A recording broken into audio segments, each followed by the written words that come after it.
छत्रपती संभाजी महाराज यांना फितुरीने पकडण्यात आले होते। असा हा सरदेसाई यांचा वाडा। सहकुटुंब, आजी आजोबा, लहान मुलं, तर यांनाही आपला इतिहास कळला पाहिजे, कोकणातली जागा कळल्या पाहिजेत। नुसते 5 स्टार हॉटेल वगैरे नाही, तर आपला इतिहास किती महत्त्वाचा आहे हे सुद्धा कळलं पाहिजे या पिढीना। तर मग चला। हो, तर मग सरदेसाई वाड्याचा इतिहास सांगण्याआधी आपण थोडं मागे जाऊया, कारण हा इतिहास एक वाड्यापुरता मर्यादित नाही। तो सुरू होतो या नदीकाठी असलेल्या 3 प्राचीन शिव मंदिरांपासून। हे समोर दिसणारं टेम्पल आहे या समूहातील मुख्य शिव मंदिर आहे। आजही ते गर्भगृहाची रचना, लिंगचिन्हाचे अवशेष आणि मंदिराचा मूळ आराखडा ओळखता येतो। हे मंदिर फक्त पूजा करण्याचं ठिकाण नव्हतं, तर धार्मिक आणि सामाजिक केंद्र होतं। ही आहे फुलांची वेलबुटी। ही नक्षी निसर्ग, समृद्धी आणि सातत्य दाखवते। हे दुसरं मंदिर टेम्पल बी खूपच महत्त्वाचं आहे। इथे तुम्हाला दिसते कक्षासन, म्हणजे मंदिराच्या बाहेरची दगडी बैठक। कक्षासन म्हणजे सभा बसण्याची जागा। हे तिसरं मंदिर टेम्पल सी, लहान आहे पण अतिशय मौल्यवान। आज झाडं त्याचं शिखर धरून उभी आहेत, जणू निसर्गच ते वाचवत आहे। पिलास्टरे आणि खांब हे अर्धखांब चालुक्य स्थापनशैलीचा ओळख आहेत। ही जर नदी तुम्ही बघत असाल, ही नदी फक्त निसर्ग नाही, ही इतिहासाची साक्षीदार आहे। 1 फेब्रुवारी 1689 रोजी मुघल सेनापती मुकरब खान याच नदीमार्गे होड्यामधून आला। याच परिसरात छत्रपती संभाजी महाराज होते। अचानक हल्ला झाला। महाराज आणि मावळे लढले, पण शत्रूची संख्या प्रचंड होती। आता आपण आलो आहोत सरदेसाई वाड्याजवळ, जिथे छत्रपती संभाजी महाराज पकडले गेले। हा वाडा सुमारे 5 एकरावर पसरलेला।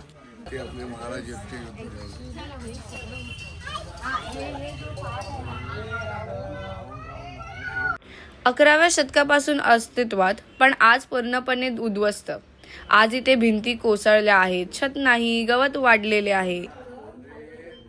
तर मंडळी, आज देशात निवडणुकाचं वातावरण आहे। इतिहासाची नाव घेतली जातात, वारशाच्या घोषणा होतात, पण प्रश्न असा आहे, ही ठिकाणे आजही का आहेत? संरक्षण कुठे आहे?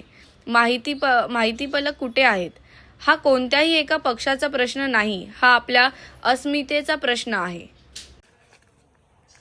जे तुम्ही कोरलेलं काम बघत असाल इथे, त्यावेळी किती काळी, म्हणजे महाराजांच्या काळातली हे पुरातन काळातलं हे मंदिर आहे, आणि त्याची परिस्थिती बघा तुम्ही। हे जर आपण सामान्य माणसांनी जर ह्याच्यावरती काही हे नाही घेतला, आवाज नाही उचलला, तर कसं होणार? आपल्या पुढची जी पिढी आहे, ही येणारी पिढी आहे ना, कसं आपण दाखवणार की आपला इतिहास आहे आणि आपण त्याची काहीच काळजी घेतली नाही।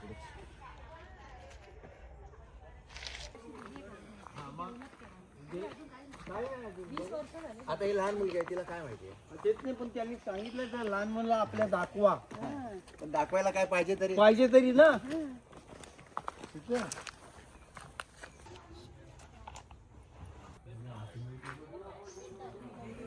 जर हीच मंदिरे इटली, ग्रीस किंवा अमेरिकेत असती आणि हा इतिहास असा तिकडे घडला असता, तर ते आज रुईन्स नसती, ती नॅशनल प्राईड असती।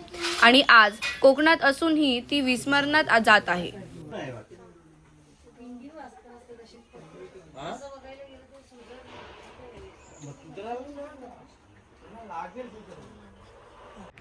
इथे इतिहास कैद झाला आणि आपण विसरलो। आज नाही तर कधी, आपण नाही तर कोण? हा व्हिडिओ शेअर करा, प्रश्न विचारा, इतिहास वाचवा। ह्याचं आर्किटेक्चर, ह्याचं जर कोरीव काम तुम्ही नीट पाहाल, त्यावेळीतले आहे, त्या टायमाला जर तुम्ही हे बघू शकता।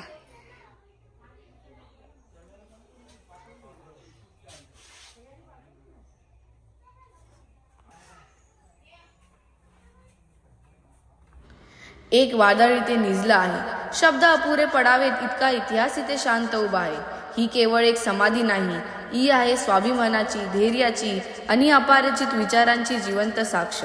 शिवपुत्र संभाजीराजे, ज्यांनी मृत्यू स्वीकारला पण अन्यायासमोर मान वाकली नाही, ज्यांनी वेदना सहन केल्या पण स्वराज्याचा आत्मा विकला नाही। शरीर जरी इथे विसावलं असलं तरी त्यांनी जिद्द आजही प्रत्येक मराठी मनात जिवंत आहे।